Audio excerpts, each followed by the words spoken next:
안녕하세요. 오토기어 김장윤입니다. 네, 김창현입니다. 네, 신PD입니다. SC60 가져왔습니다. 볼보. 네. 6월은 볼보 데이, 볼보의 달이네요. 그러게요. 네. 우리는 기조가 있죠? 한 놈만 패. 그럼 7월은 BMW 할까요 또? 좋죠. 네. BMW X5 구독자님께서 신청하셨는데, 우리가 뭐 SUV로 해서 쭉 가시죠. 최근에 이 볼보 그 비껴치기 때문에 그 모방이라 그래 좀 그렇고 보완하는 기업들이 좀 많아요. 현대 소나타도 비껴치기 된다 그러는데 대표적으로 SUV에서는 비껴치기가 볼보밖에 안 되는 걸로 알고 있거든요. 그런데 BMW가 최근에 X3부터 X5, X7까지 다 비껴치기가 됩니다. IIHS 그 스몰 오버랩 25% 그 스몰 오버랩 충격 테스트 보시면 유일하게 볼보하고 그 BMW가 비껴치기가 돼요. 비껴치기라는 거는 그냥 그 25% 옵셋 충돌했을 때 앞으로 나가는 건데 보통 네. 꽝 부딪혀서 네. 이렇게 도는 게 보통인데 그렇죠. 아니면 꽝 하든지 그냥 네. 꽝 부딪혀서 회전을 안 하고 살짝 쿵 하고 옆으로 살 밀리면서 간다는 거죠. 그렇죠. 네? BMW가 상당히 좀 최근에 많이 올라왔구나. 그 다음에 비껴치기가 되는 모델이 또 하나 있긴 있는데 비껴치기를 하면서 전도가 돼버려. 그런 거 예, 그 지프 랭글러가. 예.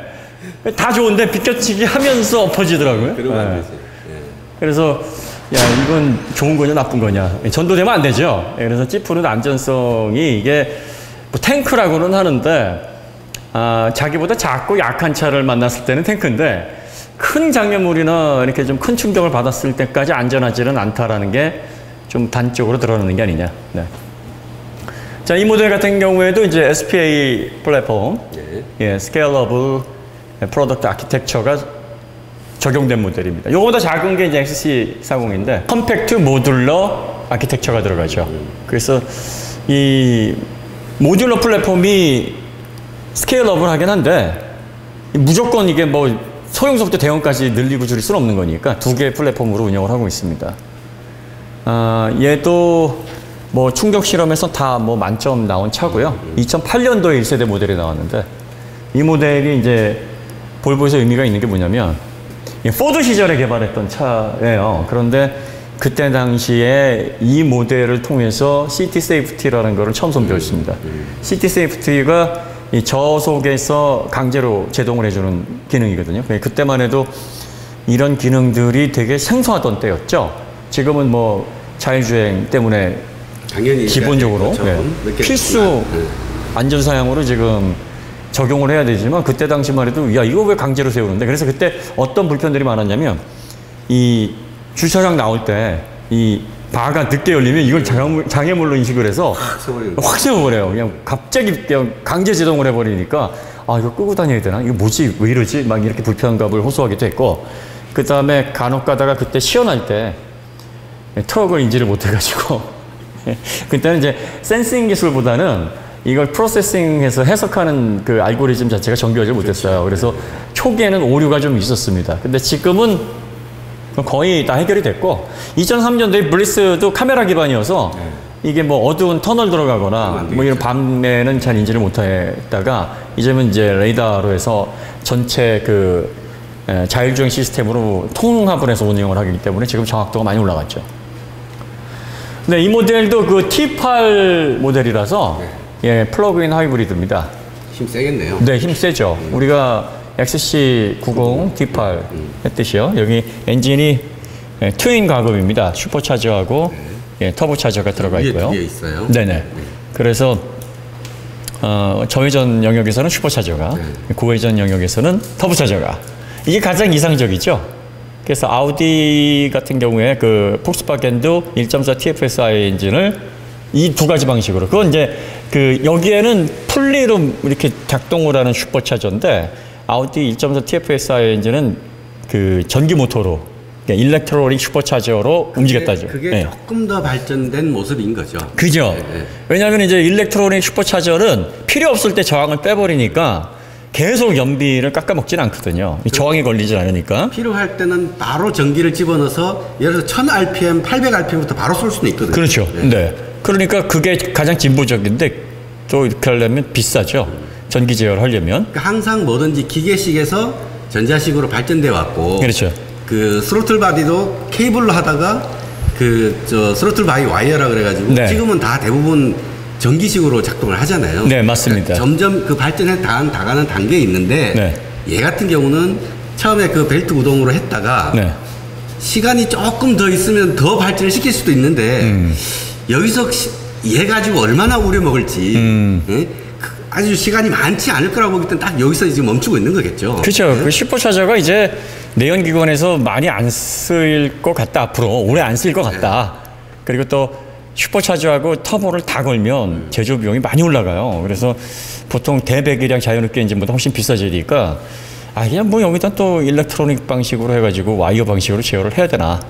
뭐 와이어 얘기 나와서 망정인데 그거 얘기할 때마다 그거 뭐 항공기 기술에서 온 건데요. 자꾸 그렇게 얘기하시는 분 계신데 원래 자동차 기술은 다 항공기에서 많이 와요. 그러니까 그 플라이 바이 와이어라는 기술로 해서 온 거고 여러분들 레이싱에서 쓰는 카본 브레이크도 원래 항공기를 세우기 위해서 고안된 브레이크예요. 그리고 그 외에도 뭐 항공기에 들어가는 소재 ABS도 마찬가지고요. 그러니까 그런 것들은 뭐 그냥 그 보안 설명해 주시는 건 참 좋은 겁니다. 네, 그래서 이런 것들도 이 슈퍼차저 터보차저도 결국은 다 항공기에서 시작된 기술들이라 이 과급이 자동차에는 이게 가솔린에 적용된 게 슈퍼차저가 먼저예요. 슈퍼차저를 1928년도부터 벤츠가 적용을 했습니다. 그러니까 이 터보차저에 비해서 슈퍼차저가 다루기 쉬운 게 뭐냐면 엔진하고 같이 움직이니까 압축비나 과급을 하기가 굉장히 수월한 방식입니다. 대신 터보보다 이제 구조물들이 많이 들어가고 비용이 좀 높고 그 다음에 이 터보차저 직접적인 효율이 터보차저보다는 조금 낮아요. 근데 네. 이제 터보차저는 배기를 이용해서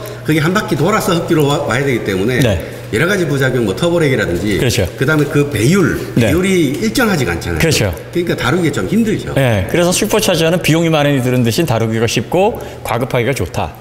반면에 이제 고회전 영역에서는 이제 아무래도 효율이 터보차저보다 못하죠. 그래서 결국은 그 두 가지가 서로 상호 보완할 수 있는 특징을 가지고 있으니까 두 개 다 가지고 있으면 좋다. 그래서 자연흡기, 그 내연기관, 나이스 엔진의 끝판왕이 슈퍼차저와 터보차저를 갖추고 있는 겁니다. 그런데 이제 여기에는 거기서 더 한 발 더 나가서 하이브리드까지 들어가 있죠. 그렇죠. 네.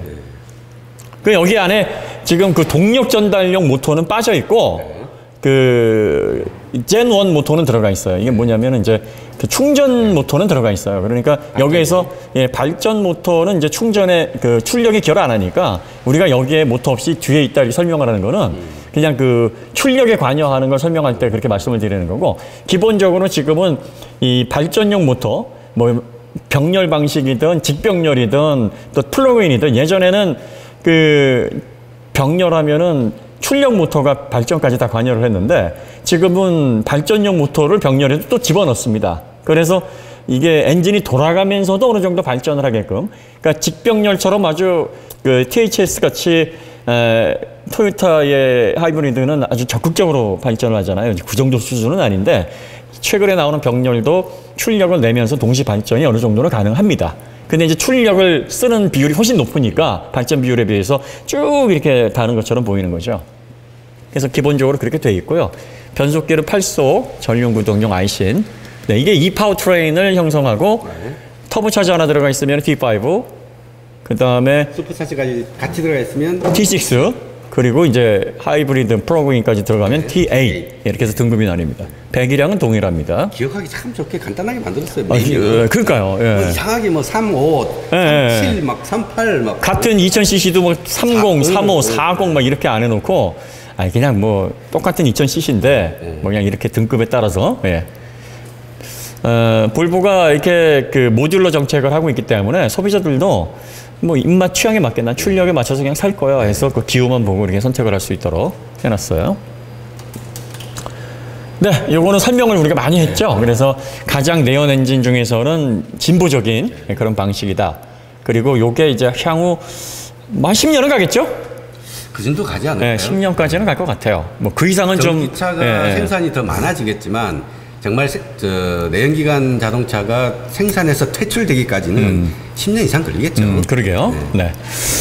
자, 그 다음에 전륜 한번 보시겠습니다.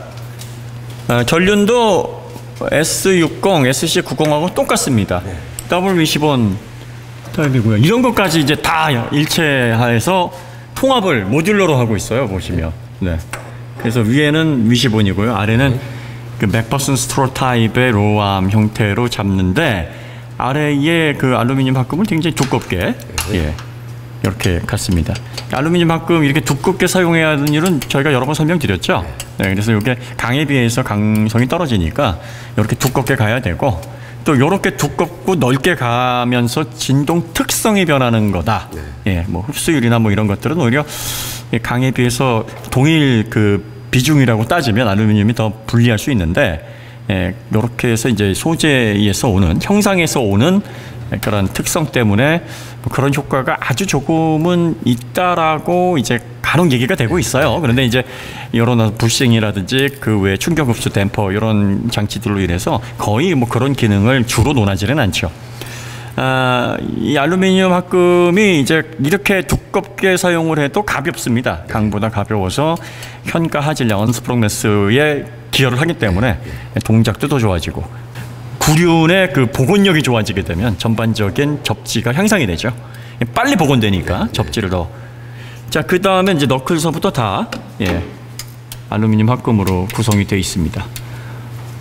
다 이것도 통일인 것 같아요. 네, 사이즈 비해서 그냥 그 뭐 암의 사이즈 또 두께 뭐 질량 이런 것들에 대한 변화만 주고 그렇죠. 예, 형상은 똑같은 예. 걸 쓰진 않겠죠. 갈아 끼워 보면 SC90하고 S60하고는 좀 다르겠죠. 다르겠죠. 차체 사이즈. 차체 무게가 다른데 그러니까. 하중이 다르니까 예, 이거 저희가 농담입니다. 이게 엔지니어들이 웃자고 하는 얘기고요. 분명히 달라요. 왜냐하면 이제 하중이 다르기 때문에 작용을 가끔 이렇게 김드라님 얘기하실 때 예. 아 그런가 하고서 오해하시면 안 돼요. 요즘 들어 장난을 많이 하시네. 예, 그 다음에 뭐 서브 프레임도 이렇게 잘 돼 있습니다. 거의 차가 XC90이랑 느낌이 거의 똑같은 거의 것 같아요. 예, 그냥 복붙인 것 같아요. 네. 사이즈만 줄이고. 예. 진짜 이렇게 그 만들어 놓고 싹 이렇게 그 배율로 줄였나? 97% 예, 뭐 이렇게. 그러니까요. 이게 예. 무게가 10%면 네. 부피가 10%가 줄여야 되니까 예, 예. 길이로는 한 3% 줄이면 그러니까요. 세제곱이니까. 예.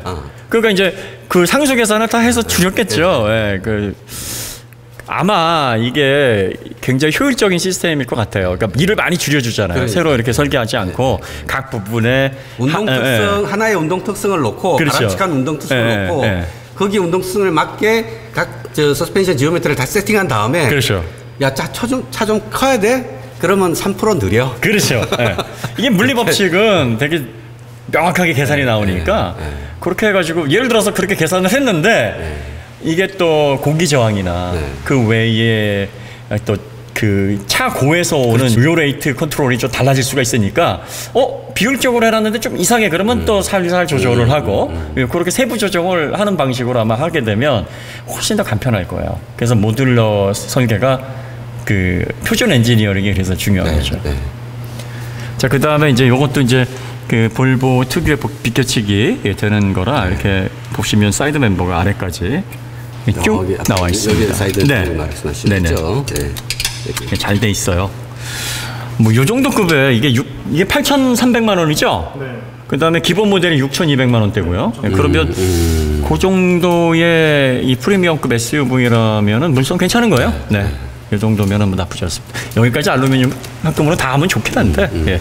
근데 SUV는 이거 잘 안 씁니다. 왜냐하면 이제 서브 프레임을 좀 강하게 가야 되니까 강성은 이제 아무래도 강이 알루미늄 합금보다 뛰어나거든요. 네. 앞에까지 이래서 쭉 뻗어 있어서 앞에 밑으로 들어오는 경미한 사고에서도 요 파워트레인을 어느 정도는 손상되지 않도록 이렇게 막아주는 역할도 하고 있습니다. 자, 그 다음에 이제 이게 4륜구동 모델인데 저번에도 말씀드렸듯이 드라이브 샤프트가 보통 4륜구동이면 뒤로 쭉 가야 되는데 앞에하고 뒤하고 드라이브 샤프트가 끊어져 있어요. 앞에는 앞쪽은 엔진으로 구동하고 뒤쪽은 모터로 구동하고. 이런 것들을 EAWD, 그러니까 일렉트로닉 방식의 상시 사륜이다 이렇게 얘기를 하죠. 뭐 볼보가 처음 고안한 건 아니에요. 하이브리드를 처음 고안했던 일본 토요타에서 이런 방식을 승합차에다 처음 그 RV에다가 실어놨는데 요걸 이제 좋거든요. 네. 이게 가장 이상적인 방식입니다. 그러니까 앞으로 내연 자동차와 하이브리드가 결합됐을 땐 이 방식으로 가는 게 최고 좋아요. 그렇죠. 네. 그렇죠. 네. 그래서 뒤쪽으로 출력 배주는 트랜스포트 유닛이 없어요. 네. 왜냐면 이쪽에 뭐 전자식이든 기계식이든 그렇죠. 있어야 되는데, 있어야 되는데 보통은. 네. 그게 없어요. 그러니까 위에서 엔진에서 출력 뽑아다가 뒤로 연결해주는 트랜스퍼 유닛 없고 트랜스퍼 유닛에서 나가는 프로펠러 샤프트 없어요. 그러니까 많이 줄인 거죠. 엄청 줄인 거죠. 네. 그러니까 거기에서 오는 비용도 줄이고, 그렇죠. 무게도 무게도 줄이고, 줄이고. 또 정비성도 나중에 그렇죠. 거기 보면 고장 날 일 없으니까 네. 좋아지고. 네. 이 트랜스퍼 유닛도 이 한번 문제 일으키면 수리비 진짜 많이 들거든요. 자, 그 다음에 이제 배터리는 요 위에 있죠. 네. 그래서 이렇게 좀 낮아요. 네, 예. 흡균도 똑같아요. 거의 뭐 네. 쌍둥이 보는 것 같네요. 네. 그 리프 스프링은요. 네. 리프 스프링이 다르구나. 현 PD 요거 링크 걸어주세요, 영상. 예, 그 영상 안에 그 링크 이렇게 좀 걸어주세요. 왜냐하면 또 리프 스프링 요 리뷰에서 안 하면 리프 스프링은 왜 설명을 안 하시죠? 이렇게 얘기하시는 분이 꼭 계시더라고요. 그런 분들이 아까 전에 지금 영상 다 보시는 게 아닙니까? 네. 저희가 요거 충분히 설명을 해드렸기 때문에 구태여 뭐 다시 설명을 해드릴 필요는 없을 것 같아요. 그래서 리프 스프링은 구조용 접착제, 록타이트 맥스 2라는 소재, 예. 폴리우레탄 매트릭스를 사용한 신개념 신소재입니다. 그래서 어느 정도 부드러움도 강철 리프 스프링에 비해서 확보를 하고 있고, 그 다음에 하중도 잘 견디는 그러니까 중간 지점을 잘 찾은 신소재로서 앞으로 컴팩트 모델에 전기차에 폭넓게 사용될 것으로 기대되는 상당히 훌륭한 발명품이다. 저희는 그렇게 보고 있습니다. 그리고 어디선가 댓글을 본 게 네. 리프 스프링은 독립식이 아닌 거 아니냐. 네. 근데 사실은 하나로 연결이 돼 있지만 네. 그러니까 종속된 것처럼 보이지만 네. 이 가운데가 두 개로 잡아주고 있거든요. 얘는 고정을 시켜놓고 그렇죠. 네. 양쪽 팔이 그냥 하나 더 나와 있고 이쪽에도 팔이 하나 나와 있다. 네. 근데 양쪽 팔을 그냥 가운데서 꽉 잡아서 연결시킨 거다. 그렇죠. 그냥 네. 이렇게 독립식이라고 보시면 되는 거예요. 따로 놓을 수 있는 거예요. 일체형 설계지만 네. 독립적으로도 움직이는 그런 방식이라고 보시면 됩니다. 그게 이제 너무 이게 하나로 돼 있고 일체형이니까 네. 이 과거의 어떤 강철 리프 스프링의 그 느낌. 그렇죠, 그렇죠. 트럭에서는 네, 이렇게 해서 네. 하나잖아요. 그게. 네. 응? 얘는 왼쪽 팔, 오른쪽 팔 아, 따로라고 그리고 또 볼 수 그거는 여러 겹이잖아요. 그렇죠. 그러니까 오히려 그게 더 괜찮은 거 아니야? 뭐 이렇게 생각하면 이건 하나잖아. 한 장만 예, 예. 달랐어, 뭐 이렇게 되는 거죠. 예, 그러니까 이게 그 눈으로 이렇게 보는 거와 실제 기술이 구현하는 작용은 많이 달라요. 그래서 이 소재의 어떤 그 배경 지식을 저희가 이렇게 설명을 드리는 것도 생각을 좀 폭넓게 하시라고 그렇게 말씀을 드리는 거죠. 자, 그 다음에 이제 요 모터, 전기 모터. 네. 요 킬로와트로 표시가 되는데 네. 이 어느 그 잘못된 정보로 이걸 PS로 표시하는 데가 꽤 많더라고요. 그래요? 네. 킬로와트하고 이제 PS는 다른데 단위가 다르죠. 예. 많이 다르죠. 1.36 곱해야 되는데 그러니까 이제 이게 65킬로와트인가요? 62킬로와트인가요? 65킬로와트인가? 네. 65마력으로 이렇게 표시를. 네.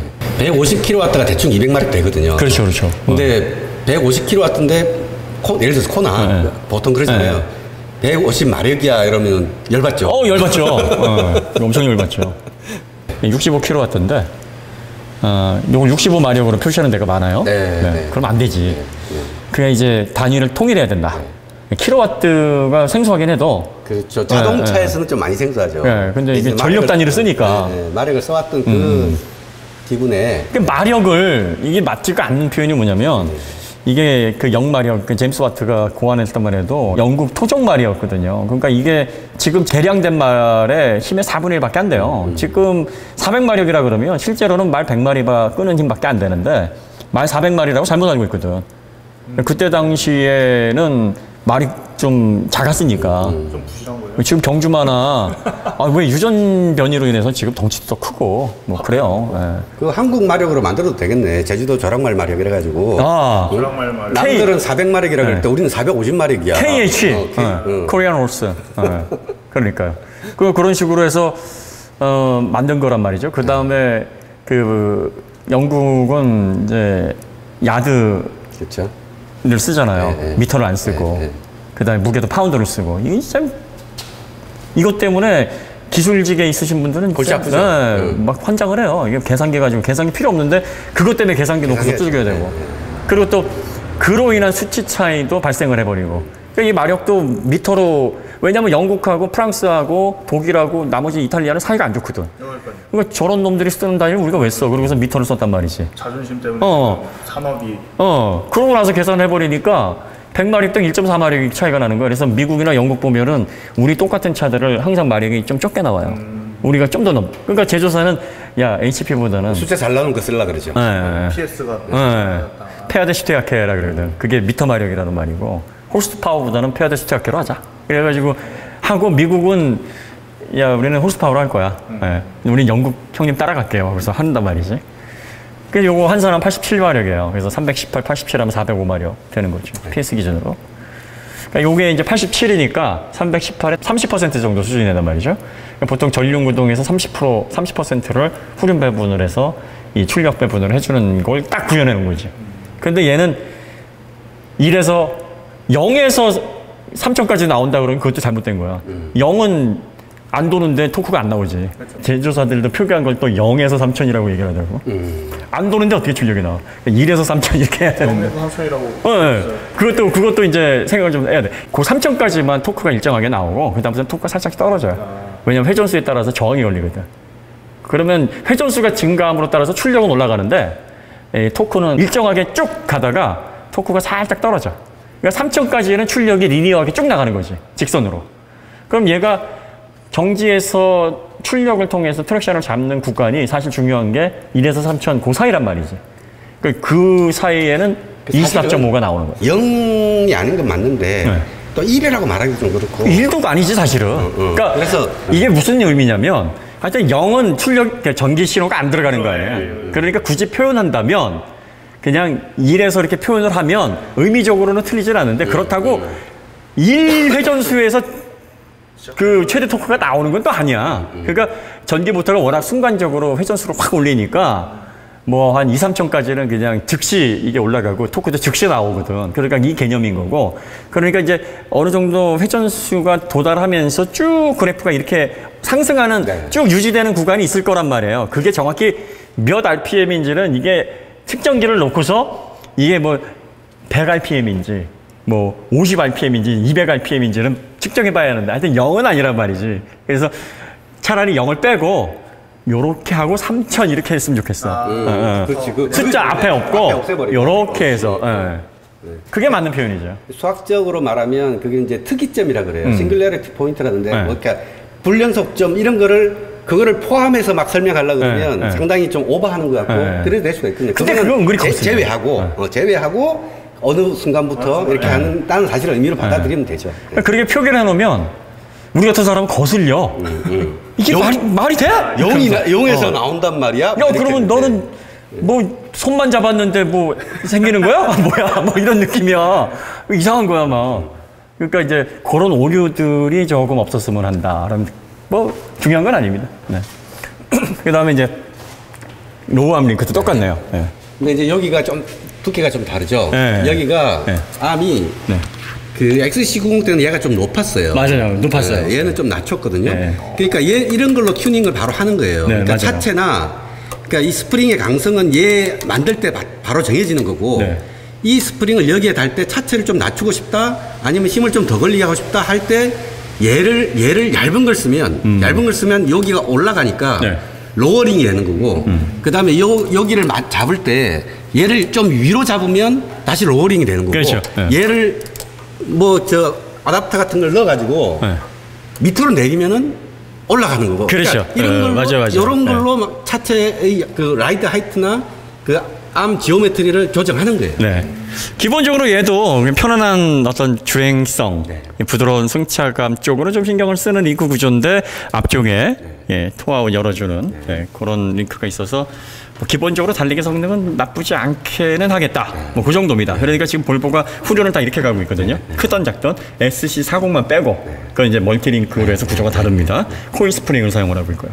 그리고 XG90에 비해서 하중을 좀 덜 받는 모델이기 때문에 요 간극이라든지 스프링이 맞춰서 물려있는 요 거리도 맞춰져 있고요. 그 다음에 확실히 S60보다는 로암 그 알루미늄 합금 하우징이 크네요. XC90보다는 작고 정말 3%씩 줄였나? 이 정도면 합리적인 의심인데? 네. 무게 비분으로 요거하고 또 SG90하고 15% 차이 난단 말이에요. 15%가 아니라 한 17% 정도 차이 나겠네요. 그러면 또 계산해 보면 또 그만큼. 예. 그렇죠. 예, 그래서 세부 조정하고 뭐 그랬을 수도 있죠. 예, 하여튼 뭐 설계 과정은 제가 알 수가 없으니까 크로스 멤버 이렇게 강으로 되어 있고. 예, 그 다음에 마감은 뭐 참 좋아요. 예, 마감 다 이렇게 노출되어 있는 부분들은 뭐 거의 없고요. 네. 예, 위쪽에 이렇게 실런트나 뭐 이런 건 안 발라져 있네. 예, 여기. 예. 그 다음에 여기 안쪽도 그냥 커버만 돼 있고. 네. 예, 안에는 뭐 실런트 안 발라져 있고. 열어보겠습니다. 실링은 굉장히 두껍게 돼 있고요. 네. 그 다음에 커버가 되게 단단하죠. 네. 예, 볼보 이 커버는 전 모델이 다 이런 것 같아요. 단단하게 부시포 같이 좀 부실한 거 안 쓰고. 예. 얘가 몇 킬로 탄 모델이에요? 얘가 10,000 좀 넘었습니다. 근데 뭐 머플러 상태 양호하고요. 네. 네.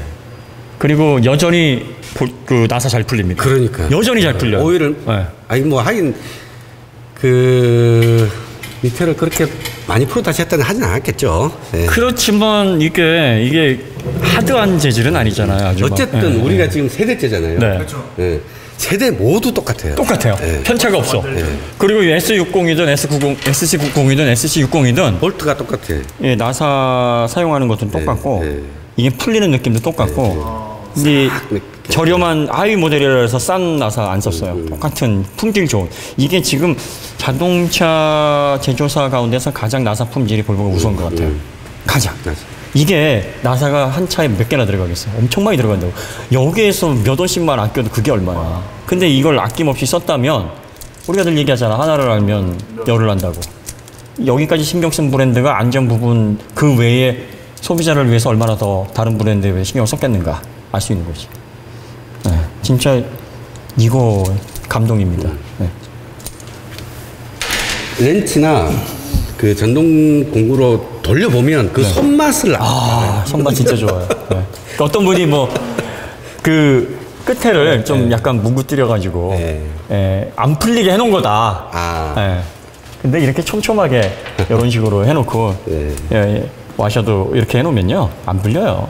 그러니까 그 잘 안 풀리게끔 이렇게 허술하게 만든 거에 대한 비겁한 변명입니다. 그다음에 끝에 항상 얘기하지만 나사산 끝까지 다 있습니다. 이렇게 하려면 조립할 때 이거 되게 시간 많이 잡아먹어요.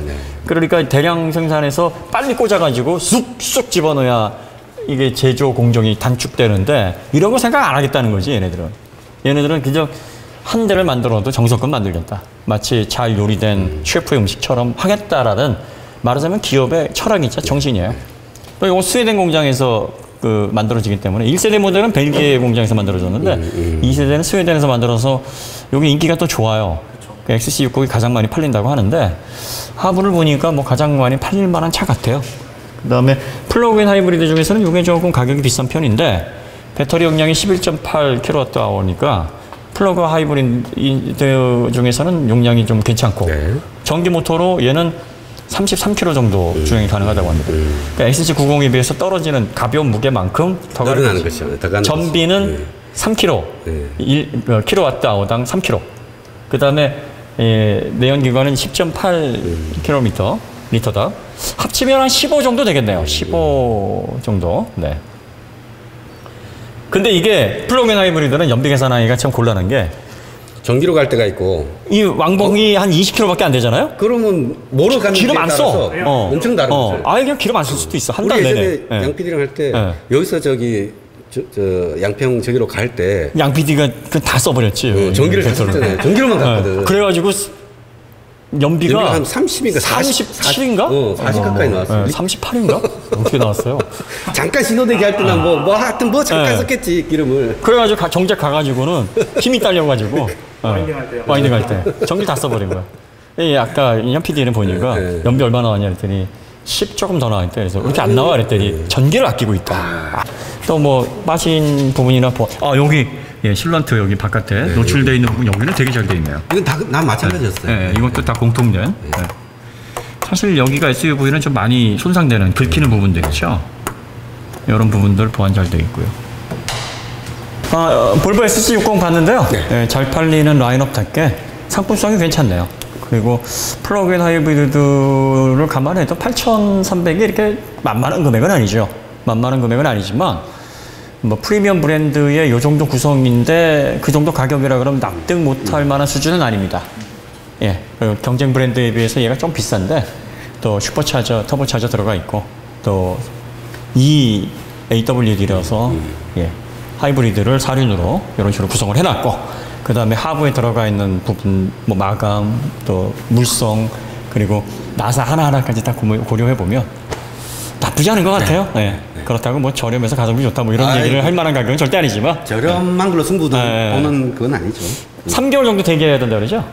요즘 분위기 물어보니까 아무래도 차체에 비해서 가격이 좀 있다 보니 사람들이 좀 덜 몰려드나 봐요. SC40은 뭐 6개월에서 1년까지도 대기한다 그러는데 40은 이제 흰색을 1년 기다려요. 뭐 이거는 그래도 좀 비싸잖아. 실제로 지금 기다리시는 분들은 이제 페이스리프트가 곧 전날이 되거든요. 바꾼다고 그러더라고요. 아, 그렇군요. 근데 이게 하나 오해하시는 건 볼보가 너무 잘 팔려서가 아니라 전 세계적으로 생산에 비해서 수요가 많다 보니까 우리나라 배정이 많지가 않아. 좀 덜 만들어서. 네. 그러니까 우리나라에서 예를 들어서 1000명이 필요한데 항상 500대만 뭐 이런 식으로 공급을 하니까 가치가 있는 거고. 다들 막 입맛 다시는 거야. 좀 더. 근데 이게 만약에 공급에 문제가 없다 그러면 나만 돌죠. 그러니까 이게 수요와 공급이 안 맞아서 생기는 현상이 더 크고 또 수입차로서 인기가 좋은 것도 사실이고 그러니까 그 어디 중간쯤이다라고 생각하시면 될 것 같습니다. 자, 그럼 여기서 마치도록 하고요. 저희가 점심 먹고 와인딩 리뷰 하도록 하겠습니다.